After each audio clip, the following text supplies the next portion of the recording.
ಎಲ್ಲರಿಗೂ ನಮಸ್ಕಾರ. ನನ್ನ ಯೂಟ್ಯೂಬ್ ಚಾನೆಲ್ಗೆ ಸ್ವಾಗತ. ಶಿಕ್ಷಣ ಇಲಾಖೆಯು ಪ್ರಥಮ ಮತ್ತು ದ್ವಿತೀಯ PUCಯ ಎಲ್ಲ ವಿದ್ಯಾರ್ಥಿಗಳು ಉತ್ತೀರ್ಣರಾಗಬೇಕು ಎಂಬ ವಿಶೇಷ ಕಾಳಜಿಯಿಂದ 2023ನೇ ಸಾಲಿನ ವಾರ್ಷಿಕ ಪರೀಕ್ಷೆಯ ಪ್ರಶ್ನೆ ಪತ್ರಿಕೆಯ ಮಾದರಿಯನ್ನು ಈಗಾಗಲೇ ಬದಲಾಯಿಸಿದೆ. ದ್ವಿತೀಯ PUCಯ ಬದಲಾದ ಕನ್ನಡ ಪಠ್ಯಪುಸ್ತಕದ ಮಾದರಿ ಪತ್ರಿಕೆಯನ್ನು ನಾನು ಈ ಹಿಂದಿನ ವಿಡಿಯೋದಲ್ಲಿ ಹಾಕಿರುತ್ತೇನೆ. ಇಂದಿನ ವಿಡಿಯೋದಲ್ಲಿ ಪ್ರಥಮ PUCಯ ಬದಲಾದ ಕನ್ನಡ ಪ್ರಶ್ನೆ ಪತ್ರಿಕೆ ಮಾದರಿ ಹೇಗಿರುತ್ತದೆ ಎಂಬುದನ್ನು ತಿಳಿಸಲಿದ್ದೇನೆ. ವಿದ್ಯಾರ್ಥಿಗಳೇ, ನೀವು ಹೊಸಬರಾಗಿದ್ದಲ್ಲಿ ನನ್ನ ಈ ಚಾನೆಲ್ಗೆ ಸಬ್ಸ್ಕ್ರೈಬ್ ಮಾಡಿಸಿಕೊಳ್ಳಿ, ಹಾಗೆ ಕಮೆಂಟ್ ಮಾಡಿ ಹಾಗೂ ನಿಮ್ಮ ಸ್ನೇಹಿತರಿಗೂ ಕೂಡ ಈ ಲಿಂಕನ್ನು ಶೇರ್ ಮಾಡಿ. ಪ್ರಥಮ PUCಯ ವಾರ್ಷಿಕ ಪರೀಕ್ಷೆ ಇನ್ನೇನು ನಾಡಿದ್ದು ಫೆಬ್ರವರಿ 20ರಿಂದ ಪ್ರಾರಂಭವಾಗಲಿದೆ. ಪ್ರಶ್ನೆ ಪತ್ರಿಕೆ ಕನ್ನಡ ಪ್ರಶ್ನೆ ಪತ್ರಿಕೆ ಈ ರೀತಿ ಇದೆ. ಒಟ್ಟು 100 ಅಂಕಗಳ ಪ್ರಶ್ನೆ ಪತ್ರಿಕೆ. ಸಮಯ ಒಟ್ಟು 3 ಗಂಟೆ 15 ನಿಮಿಷ. 15 ನಿಮಿಷ ನಿಮ್ಮ ಪ್ರಶ್ನೆ ಪತ್ರಿಕೆಯನ್ನು ನೋಡಲು, ಹಾಗೆ 3 ಗಂಟೆ ಆ ಪ್ರಶ್ನೆ ಪತ್ರಿಕೆಗೆ ಉತ್ತರಿಸಲು ಅವಕಾಶವಿರುತ್ತದೆ. ಇದರಲ್ಲಿ ಆ ವಿಭಾಗದಲ್ಲಿ ಬಹು ಆಯ್ಕೆ ವಿಭಾಗ ಅಂತ, ಇದಕ್ಕೆ ಒಟ್ಟು 10 ಅಂಕಗಳಿವೆ. ನಂತರ ಹೊಂದಿಸಿ ಬರೆ, ಇದಕ್ಕೆ 5 ಅಂಕಗಳಿರುತ್ತವೆ. ಆ ನಂತರ ಬಿಟ್ಟ ಸ್ಥಳಗಳಿಗೆ ಸರಿಯಾದ ಉತ್ತರ ಆರಿಸಿ ಬರೆಯಿರಿ, ಇದಕ್ಕೂ ಕೂಡ 5 ಅಂಕ ಇದೆ. ಉಳಿದಂತೆ ಆ ವಿಭಾಗದಲ್ಲಿ 2 ಅಂಕಗಳ 2-3 ವಾಕ್ಯಗಳಲ್ಲಿ ಉತ್ತರಿಸುವಂತಹ ಕಾವ್ಯ ಭಾಗ, ಗದ್ಯ ಭಾಗ ಹಾಗೂ ನಾಟಕ ಭಾಗದಿಂದ ಒಟ್ಟು 2 ಅಂಕಗಳ ಪ್ರಶ್ನೆಗಳು, ಒಟ್ಟು 21 ಅಂಕಗಳಿಗೆ ಪ್ರಶ್ನೆಗಳು ಬರುತ್ತವೆ. ಹಾಗೆ ಈ ವಿಭಾಗದಿಂದ ಸಂದರ್ಭ, ಒಟ್ಟು ಕಾವ್ಯ ಭಾಗ, ಗದ್ಯ ಭಾಗ ಮತ್ತು ಬೋಳೇಶಂಕರ ನಾಟಕ ಭಾಗದಿಂದ ಒಟ್ಟಿಗೆ 4 ಸಂದರ್ಭಗಳು ಬರುತ್ತವೆ.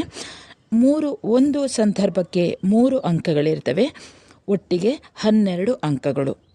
ಹಾಗೆಯೇ 5-6 ವಾಕ್ಯಗಳಲ್ಲಿ ಉತ್ತರಿಸುವಂತಹ ಒಟ್ಟು 4 ಪ್ರಶ್ನೆಗಳು ಬರುತ್ತವೆ. ಅಂದರೆ ಕಾವ್ಯ ಭಾಗದಿಂದ, ಗದ್ಯ ಭಾಗದಿಂದ, ಬೋಳೇಶಂಕರ ನಾಟಕ ಭಾಗದಿಂದ ಒಟ್ಟು 4 ಪ್ರಶ್ನೆಗಳನ್ನು ಕೇಳುತ್ತಾರೆ. ಒಟ್ಟಿಗೆ 16 ಅಂಕಗಳಿವೆ. ಆನಂತರ ಪದ್ಯದ ಭಾವಾರ್ಥ ಬರೆಯಿರಿ. ಇದೂ ಕೂಡ ಒಂದು ಹಳೆಗನ್ನಡ ಕಾವ್ಯ ಭಾಗದಿಂದ, ಇನ್ನೊಂದು ನಡುಗನ್ನಡ ಮತ್ತು ಹೊಸಗನ್ನಡ ಭಾಗದಿಂದ ಪದ್ಯದ ಭಾವಾರ್ಥ ಬರೆಯಲಿರುತ್ತದೆ. ಯಾವುದಾದರೂ ಒಂದು ನಿಮಗೆ ತಿಳಿದಿರುವಂತಹ ಸುಲಭವಾಗಿರುವಂತಹ ಭಾವಾರ್ಥವನ್ನು ಬರೆಯಿರಿ. ಒಟ್ಟಿಗೆ 5 ಅಂಕಗಳು ಇರುತ್ತವೆ. ಒಟ್ಟು 2 ಪದ್ಯಗಳು ಬರುತ್ತವೆ. ಒಂದು ಪದ್ಯಕ್ಕೆ 5 ಅಂಕಗಳು. ಇನ್ನು ಭಾಷಾಭ್ಯಾಸ, 6ಕ್ಕೆ ಸೂಚನೆಗೆ ಅನುಗುಣವಾಗಿ ಉತ್ತರಿಸಿ. ಒಟ್ಟು 12 ಅಂಕಗಳು ಇರುತ್ತವೆ. ಅರ್ಥ, ಇವುಗಳಲ್ಲಿ ಅರ್ಥ, ಸಮಾನಾರ್ಥ ಬಿಡಿಸಿ ಬರೆಯಿರಿ. ತತ್ಸಮ ತದ್ಭವ ಬರೆಯಿರಿ. ವಿರುದ್ಧ ಪದ ಇದೆ, ಸ್ವಂತ ವಾಕ್ಯ ಬರೆಯಿರಿ. ದ್ವಿರುಕ್ತಿ, ಜೋಡು ಪದ, ಅನುಕರಣಾವ್ಯಯ, ಹೀಗೆ ಒಟ್ಟಿಗೆ 6 ಪ್ರಶ್ನೆಗಳಿಗೆ 6 ಪದಗಳಿಗೆ ಸೂಚನೆಗೆ ಅನುಗುಣವಾಗಿ ನೀವು ಬರೆಯಬೇಕು. ಒಟ್ಟು ಒಂದೊಂದಕ್ಕೆ 2 ಅಂಕಗಳು, 2 × 6, ಒಟ್ಟಿಗೆ 12 ಅಂಕಗಳು ಬರುತ್ತವೆ.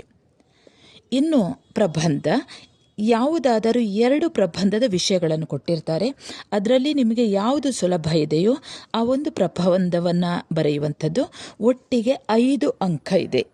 ಇನ್ನು ಪತ್ರಲೇಖನ, ಒಂದು ಖಾಸಗಿ ಪತ್ರ ಮತ್ತು ಒಂದು ವ್ಯಾವಹಾರಿಕ ಪತ್ರಗಳನ್ನು ಕೊಟ್ಟಿರ್ತಾರೆ. ಇದರಲ್ಲಿ ನಿಮಗೆ ಯಾವುದು ಸುಲಭ ಅನಿಸ್ತದೋ ಆ ಯಾವುದಾದರೂ ಒಂದು ಪತ್ರವನ್ನು ಬರೆಯುವಂಥದ್ದು.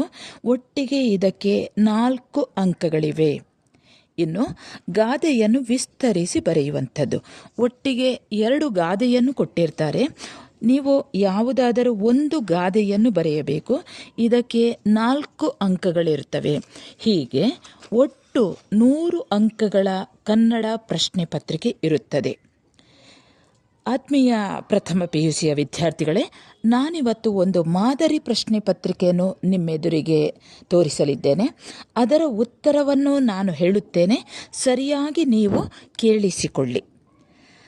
ನಿಮ್ಮ ಪ್ರಥಮ PUCಯ ವಾರ್ಷಿಕ ಪರೀಕ್ಷೆಯಲ್ಲಿ ಇದೇ ರೀತಿ ಬರುತ್ತದೆ, ಸರಿಯಾಗಿ ಗಮನಿಸಿ.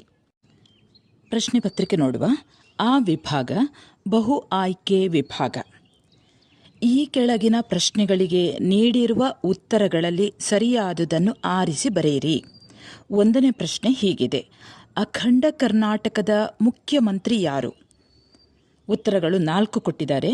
ಆದಿಕವಿ ಪಂಪ, ಕುಮಾರಸ್ವಾಮಿ, ಶಿವಕುಮಾರ ಸ್ವಾಮಿ, ಬಸವೇಶ್ವರ ಸ್ವಾಮಿ. ಉತ್ತರ ಆದಿಕವಿ ಪಂಪ. ಈಗ 2ನೇ ಪ್ರಶ್ನೆ: ಲೋಕದ ಚೇಷ್ಟೆಗೆ ಬೀಜವಾದುದು ಯಾವುದು? ಉತ್ತರಗಳನ್ನು ನೋಡಿ. ನಕ್ಷತ್ರ, ರವಿ, ಭೂಮಿ, ಆಕಾಶ. ಇಲ್ಲಿ ಉತ್ತರ ರವಿ. 3ನೇ ಪ್ರಶ್ನೆ: ಚೋಳ ದೇಶವನ್ನು ಆಳುತ್ತಿದ್ದ ರಾಜ ಯಾರು? ಶಿವಾಜಿ, ಅಕ್ಬರ್, ಕರಿಕಾಲ ಚೋಳ, ಕೃಷ್ಣದೇವರಾಯ. ಉತ್ತರ ಇಲ್ಲಿ ಕರಿಕಾಲ ಚೋಳ. ಇನ್ನು 4ನೇ ಪ್ರಶ್ನೆ: ವೃಕ್ಷವು ಎಲ್ಲಿ ಹುಟ್ಟಿತು? ಉತ್ತರಗಳನ್ನು ನೋಡಿ. 4 ಉತ್ತರಗಳನ್ನು ಕೊಟ್ಟಿದ್ದಾರೆ. ಮನೆಯ ಹಿಂದೆ, ಬೆಟ್ಟದ ತುದಿ, ಕಲ್ಲಿನಲ್ಲಿ, ಮನೆಯ ಮೇಲೆ. ಉತ್ತರ ಇಲ್ಲಿ ಬೆಟ್ಟದ ತುದಿ. 5ನೇ ಪ್ರಶ್ನೆ: ರಾಗಿಗೆ ಎಷ್ಟು ಸಾವಿರ ವರ್ಷಗಳ ಇತಿಹಾಸವಿದೆ? ಉತ್ತರ 4000, 5000, 6000, 7000. ಉತ್ತರ 4000. 6ನೇ ಪ್ರಶ್ನೆ: ಶಾಸ್ತ್ರಿ ಮಾಸ್ತರರ ಹೆಂಡತಿಯ ಹೆಸರೇನು? ಉತ್ತರಗಳನ್ನು ನೋಡಿ. ಅಕ್ಕವ್ವ, ಅಂಬವ್ವ, ಅಂಜವ್ವ, ಅಂಕವ್ವ. ಉತ್ತರಗಳು ಉತ್ತರ ಅಂಬವ್ವ. 7ನೇ ಪ್ರಶ್ನೆ ನೋಡಿ. ಗೌತಮ ಜನಿಸಿದ್ದು ಎಲ್ಲಿ? ಲುಂಬಿನಿ ಉದ್ಯಾನವನ, ಅಶೋಕವನ, ನಂದನವನ, ಕಲ್ಕತ್ತವನ. ಉತ್ತರ ಲುಂಬಿನಿ ಉದ್ಯಾನವನ. ಇನ್ನು 8ನೇ ಪ್ರಶ್ನೆ: ಬೋಳೇಶಂಕರನ ಊರು ಯಾವುದು? ಉತ್ತರ ನೋಡಿ. ಶ್ರೀನಿವಾಸಪುರ, ಶಿವಪುರ, ಶಹಾಪುರ, ರಾಜಪುರ. ಉತ್ತರ ಶಿವಪುರ. 9ನೇ ಪ್ರಶ್ನೆ: ಪಿಶಾಚಿಗಳು ಯಾರ ಹೆಸರು ಕೇಳಿದರೆ ಹೆದರುತ್ತವೆ? ಉತ್ತರ ಸೈನಿಕನ, ಶಿವನ, ಸೋಮನ, ಕೋಡಂಗಿಯ. ಉತ್ತರ ಶಿವನ. 10ನೇ ಪ್ರಶ್ನೆ: ಸೈನಿಕರು ಯಾವುದಕ್ಕೆ ಜಯವಾಗಲಿ ಎಂದು ಹಾಡಿದರು? ಉತ್ತರ ನೋಡ್ಕೊಳ್ಳಿ. ಪಿಶಾಚಿಗೆ, ಕೋವಿಗೆ, ಸೈತಾನನಿಗೆ, ಭಾಗವತರಿಗೆ. ಉತ್ತರ ಕೋವಿಗೆ. ಹೀಗೆ 10 ಅಂಕಗಳಿಗೆ ಬಹು ಆಯ್ಕೆಯ ಪ್ರಶ್ನೆಗಳು ಇರುತ್ತವೆ. ಇನ್ನು 2ನೇದು ಹೊಂದಿಸಿ ಬರೆಯಿರಿ. ಈಗ ಆ ಎಚ್.ಎಲ್. ಪುಷ್ಪ, ಆ ಲಕ್ಕೂರು ಸಿ ಆನಂದ, ಈ ಆರಿಫ್ ರಾಜ, ಈ ಎಚ್.ಎಸ್. ಶಿವಪ್ರಕಾಶ್, ಉ ಬಸವರಾಜ ಒಕ್ಕೊಂದ. ಅದರ ಎದುರಿಗೆ ಉತ್ತರಗಳನ್ನು ಕೊಟ್ಟಿದ್ದಾರೆ.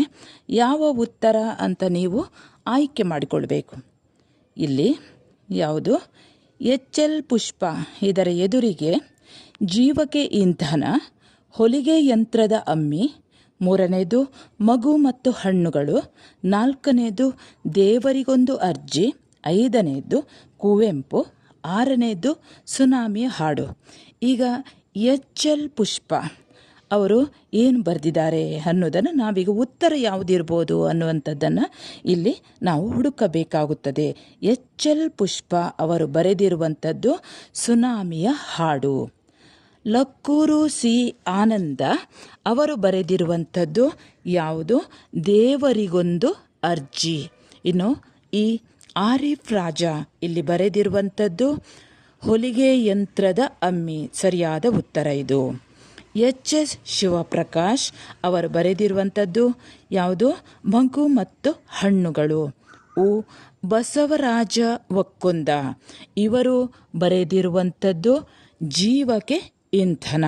ವಿದ್ಯಾರ್ಥಿಗಳೇ, ಒಂದನ್ನು ನೀವು ನೆನಪಲ್ಲಿ ಇಟ್ಕೊಳ್ಬೇಕು. ಈ ನಿಮ್ಮ ಪಠ್ಯ ಪುಸ್ತಕ ಇದೆ ನೋಡಿ, ಅದರಲ್ಲಿ ಕಾವ್ಯ ಭಾಗದಲ್ಲಿ, ಗದ್ಯ ಭಾಗದಲ್ಲಿ ಮತ್ತು ನಾಟಕ ಭಾಗದಲ್ಲಿ ಅದರ ಯಾವ ಯಾವ ಪಾಠಗಳನ್ನು ಯಾವ ಯಾವ ಲೇಖಕರು ಬರೆದಿದ್ದಾರೆ ಅಂತ ಇದೆ ನೋಡಿ, ಪರಿವಿಡಿ ಅಂತ ಕೊಟ್ಟಿರ್ತಾರೆ. ಅದನ್ನು ನೀವು ಚೆನ್ನಾಗಿ ಅದನ್ನು ಯಾವ ಪಾಠವನ್ನು ಯಾವ ಲೇಖಕರು ಬರೆದಿದ್ದಾರೆ ಅನ್ನುವಂಥದ್ದನ್ನು ನೀವು ಅರ್ಥ ಮಾಡಿಕೊಂಡು ಓದಿದರೆ ನಿಮಗೆ ಬಹಳ ಒಳ್ಳೆಯ ರೀತಿಯಲ್ಲಿ ಹೊಂದಿಸಿ ಬರೆಯಿರಿ. 5ಕ್ಕೆ 5 ಅಂಕಗಳನ್ನು ಪಡೆಯಬಹುದು ಅನ್ನುವುದನ್ನು ನೀವು ನೆನಪಿನಲ್ಲಿ ಇಟ್ಟುಕೊಳ್ಳಬೇಕು. ಇನ್ನು 3ನೆಯ ಮುಖ್ಯ ಪ್ರಶ್ನೆ: ಬಿಟ್ಟ ಸ್ಥಳಗಳಿಗೆ ಸರಿಯಾದ ಉತ್ತರವನ್ನು ಆರಿಸಿ ಬರೆಯಿರಿ. ಇಲ್ಲಿ ಮೇಲ್ಗಡೆ ಅಲ್ಲೇ ಬ್ರ್ಯಾಕೆಟ್ನ ಒಳಗೆ ಉತ್ತರಗಳನ್ನು ಕೊಟ್ಟಿರ್ತಾರೆ. ಬಹಳ ಸುಲಭದ ಉತ್ತರಗಳನ್ನೇ ಕೊಟ್ಟಿರ್ತಾರೆ. ಗಾಂಧೀಜಿ, ಭರತನ, ಕುದ್ಮುಲ್ ರಂಗರಾವ್, ತಮಾಷೆ, ಕರಿಸಿದ್ದೇಗೌಡ. ಈಗ ಅದಕ್ಕೆ ಸಂಬಂಧಿಸಿದ ಹಾಗೆ ಕೆಳಗಡೆ ಪ್ರಶ್ನೆಗಳನ್ನು ಬಿಟ್ಟ ಸ್ಥಳ ತುಂಬಿರಿ ಇದನ್ನು ಕೊಟ್ಟಿರ್ತಾರೆ. ಒಂದನೇ ಪ್ರಶ್ನೆ ಯಾವುದು ಅಂತ ನೋಡ್ಕೊಳ್ಳಿ. ಹುಡುಗನಿಗೆ ಮಹಾತ್ಮ ಗಾಂಧಿ ಎಂದು ಹೆಸರಿಟ್ಟವರು. ಮೇಲ್ಗಡೆ ಉತ್ತರ ಇದೆ ನೋಡಿ, ಯಾವುದು? ಕರಿಸಿದ್ದೇಗೌಡ. ಎರಡನೇದ್ದು, ಜ್ಯೋತಿಷಿಗಳ ಭವಿಷ್ಯವಾಣಿ ಓದಲು ಡ್ಯಾಶಿಯಾಗಿರುತ್ತದೆ. ಅಲ್ಲೇ ಮೇಲ್ಗಡೆ ಉತ್ತರ ಇದೆ, ತಮಾಷೆಯಾಗಿರುತ್ತದೆ. ಇನ್ನು ಮೂರನೇದು, ಬಡವರ ವಕೀಲರೆಂದು ಪ್ರಸಿದ್ಧರಾದವರು ಡ್ಯಾಶ್, ಕುದ್ಮುಲ್ ರಂಗರಾವ್. ಇನ್ನು ರಕ್ಷಾ ಕರಂಡಕವು ಡ್ಯಾಶ್ ಕೈಯಿಂದ ಕೆಳಗೆ ಬಿದ್ದಿತ್ತು. ರಕ್ಷಾ ಕರಂಡಕವು ಭರತನ ಕೈಯಿಂದ ಕೆಳಗೆ ಬಿದ್ದಿತ್ತು. ಇನ್ನು ಐದನೆಯ ಪ್ರಶ್ನೆ ನೋಡಿ, ಬ್ರಿಟಿಷ್ ಸರ್ಕಾರಕ್ಕೆ ತೆರಿಗೆ ಕಟ್ಟಬಾರದು ಎಂದು ಹೇಳಿದವರು ಡ್ಯಾಶ್. ಬ್ರಿಟಿಷ್ ಸರ್ಕಾರಕ್ಕೆ ತೆರಿಗೆ ಕಟ್ಟಬಾರದು ಎಂದು ಹೇಳಿದವರು ಗಾಂಧೀಜಿ. ಉತ್ತರಗಳನ್ನು ಸರಿಯಾಗಿ ನೋಡಿಕೊಳ್ಳಿ. ಇದೇ ರೀತಿಯಲ್ಲಿ ಬೇರೆ ಬೇರೆ ಮಾದರಿ ಪ್ರಶ್ನೆ ಪತ್ರಿಕೆಗಳನ್ನು ಈಗಾಗಲೇ ಇಲಾಖೆಗಳು ಅಥವಾ ಕಾಲೇಜುಗಳು ಇದನ್ನು ಈಗಾಗಲೇ ಮಾಡಿವೆ. ಅವುಗಳನ್ನೆಲ್ಲ ಸಂಗ್ರಹಿಸಿಟ್ಟುಕೊಂಡು ನೀವು ಚೆನ್ನಾಗಿ ಓದಿ ಪರೀಕ್ಷೆಗೆ ಸಿದ್ಧತೆಯನ್ನು ನಡೆಸಿ. ಉಳಿದಂತೆ ಮೊದಲೇ ಹೇಳಿದ್ದೇನೆ ನಾನು, ಯಾವುದು ಬರ್ತದೆ, ಇಷ್ಟು ನೀವೀಗ ಯಾವುದನ್ನೆಲ್ಲ ಓದಿಕೊಳ್ಬೇಕು ಅನ್ನುವಂಥದ್ದನ್ನು ಮೊದಲು ನೋಡ್ಕೊಳ್ಬೇಕು. ಅಂದರೆ 2 ಅಂಕಗಳ ಪ್ರಶ್ನೆಗಳು ಬರುತ್ತವೆ, 3 ಅಂಕಗಳ ಪ್ರಶ್ನೆಗಳು ಬರುತ್ತವೆ, 4 ಅಂಕಗಳ ಪ್ರಶ್ನೆಗಳು ಬರುತ್ತವೆ, ಆನಂತರ 5 ಅಂಕದ ಭಾವಾರ್ಥ ಬರೆಯಿರಿ. ಇವುಗಳಿಗೆಲ್ಲ ನೀವು ಸಿದ್ಧತೆಗಳನ್ನು ನಡೆಸಬೇಕು ವಿದ್ಯಾರ್ಥಿಗಳೇ. ಈ ಸಲ ಅಂತೂ ನಿಮಗೆ ಯಾರೂ ಕೂಡ ಫೇಲ್ ಆಗುವವರು, ಅನುತ್ತೀರ್ಣರಾಗುವವರು ಯಾರೂ ಕೂಡ ಇಲ್ಲ. ಯಾಕಂದರೆ ಅಷ್ಟು ಸುಲಭದ ಪ್ರಶ್ನೆ ಪತ್ರಿಕೆಯನ್ನು ಸಿದ್ಧತೆ ಮಾಡಲಾಗಿದೆ. ಸ್ವಲ್ಪ ನೀವು ಶ್ರಮಪಟ್ಟರೆ ಸಾಕು. ನೀವು ಶ್ರಮಪಟ್ಟು ಓದಿದರೆ ನೀವು ಓದಿದರ ಫಲ ಖಂಡಿತ ಬರ್ತದೆ. ಹಾಗಾಗಿ ಪರೀಕ್ಷೆಗೆ ಇನ್ನೂ ಸ್ವಲ್ಪ ದಿನಗಳು ಇವೆ. ನೀವು ಅದಕ್ಕೆ ಪೂರ್ವ ತಯಾರಿಯನ್ನು ನೀವು ಮಾಡಿಕೊಳ್ಬೇಕು ವಿದ್ಯಾರ್ಥಿಗಳೇ. ಆಯಿತು, ಮುಂದೆ ಇನ್ನೊಂದು ವಿಡಿಯೋದೊಂದಿಗೆ ನಿಮ್ಮ ಎದುರಿಗೆ ಬರ್ತೇನೆ. ಅಲ್ಲಿಯವರೆಗೆ ನಮಸ್ಕಾರ. ಮುಂದಿನ ನಿಮ್ಮ ಪರೀಕ್ಷೆಗೆ ಶುಭವಾಗಲಿ, ಶುಭವೇ ಆಗುತ್ತದೆ.